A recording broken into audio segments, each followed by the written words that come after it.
Feels like it's been a minute since I did a news video, so you already know I've got a bunch to share today. Let's get started. First up, we have a clip of Baus. On the back of watching a Phreak documentary, Baus had this to say about him. Check it out. But regardless, even if I was an AD carryman, it still wouldn't be a very useful refrain because this is not how work is assigned.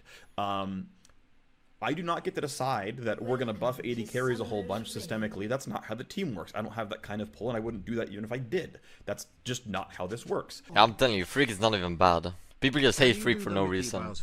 People hate Phreak for no reason. He did not deserve all the hate he got. If you go back in like Season 9, Season 10, Season 8, people were always like, oh, this freaking balanced team, dude.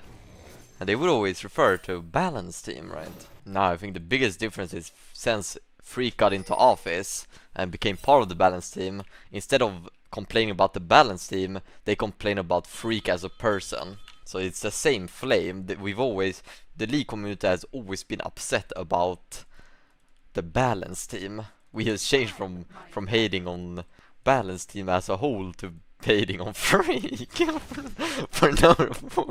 Poor guy, man. I'm normally pretty impartial to this kind of thing, but I don't think anyone deserves death threats over balanced numbers in a video game. Furthermore, I guarantee that anything in League that is buffed or nerfed is not the determining factor for you being at the rank you are. It is, and is always, your own ability as a player. You dying 10 times a game and having 5 CS per minute is not Phreak's fault. But with that out of the way, on to the next topic. Last week, we had the unveiling of the introduction of Faker into the League Hall of Fame. Alongside the news was this short cinematic. I'll play a bit of it here because the art is really cool.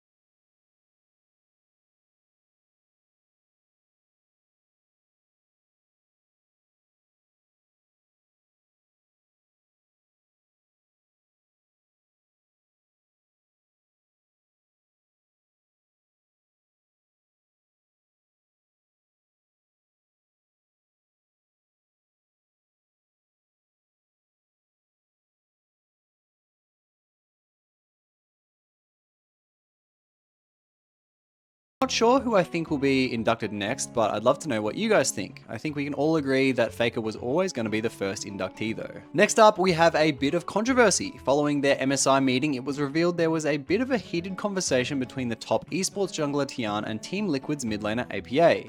After drawing 3 bans in draft, APA loaded in and let top know about it. In response to APA's all chatting, Tian responded telling him to shut up and was later quoted saying he was just sticking up for his mid laner Cream. Apparently, APA was asking Cream in the ready room if he was nervous because he said he looked nervous, which prompted Tian to stand up for his teammate. Good guy Tian for taking care of his team. And just before we jump into the main topic of today, if you enjoy this type of news league content, be sure to subscribe. It really helps the channel out and you can always change your mind later. Thank you in advance. So with the split ending today, in Australia anyway, Riot has dropped some huge rank changes we can expect coming in Split 2, which begins I think a few hours after the end of Split 1. Firstly, higher MMR players now have the ability to place as high as Diamond 3. Previously, it was only Emerald 1, so technically it's only 2 tiers higher, but at least it's closer to players' original rank. Next, Riot is removing demotion protection, meaning players will just go up and down between tiers as you lose, regardless of when you went up a rank. However, as compensation, demotion also now only places you in the rank below according to your MMR, not just at negative 50 LP regardless. If you have good MMR, it can be as high as 75 LP, but if you have bad MMR, it can be as low as 25 LP. And one of the biggest and longest requested changes, Master players can now duo queue again. Seeing as Master takes up the very vast majority of high elo players, this change affects a lot of people, but still shouldn't affect Elite solo queue, unless there's some funny MMR shenanigans. These changes will be live in all regions except China and Korea. Riot said the response from those 2 regions to bringing duo queue back was mostly negative, so they left them out, but they may reintroduce them if the Koreans and Chinese want them. What do you think of all the rank changes coming in Split 2? Let me know in the comments below, and also let me know what your ranked goal is for the split. I'm interested to hear kind of what rank you guys are at. Moving on, Riot has released this chart illustrating the effect the LP changes we saw earlier in the season have had on rank distribution. This was all in response to the inflation everyone was seeing, and we can see a pretty unanimous drop across all ranks, so maybe we're finally on our way to seeing people placed accurately at their rank. I don't know, what do you guys think? Although, speaking on ranks being accurate, I've heard of boosting happen before before, but not reverse boosting. Here's K-Drill to explain. This 6-year-old dude got tired of people smurfing in his Iron games, so he decided to reverse smurf and play on bot and donated Master Plus accounts as an Iron player and Giga feeds.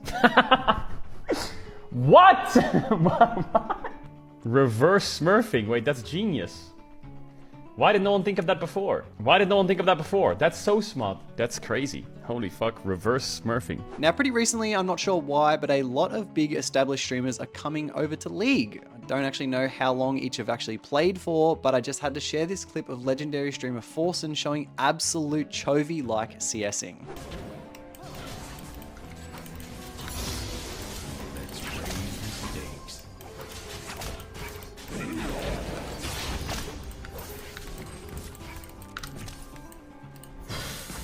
Bruh. Shit, man. Okay, I need to not let that happen. Bruh. Okay, now I'm tilting. D-tilt, D-tilt, D-tilt.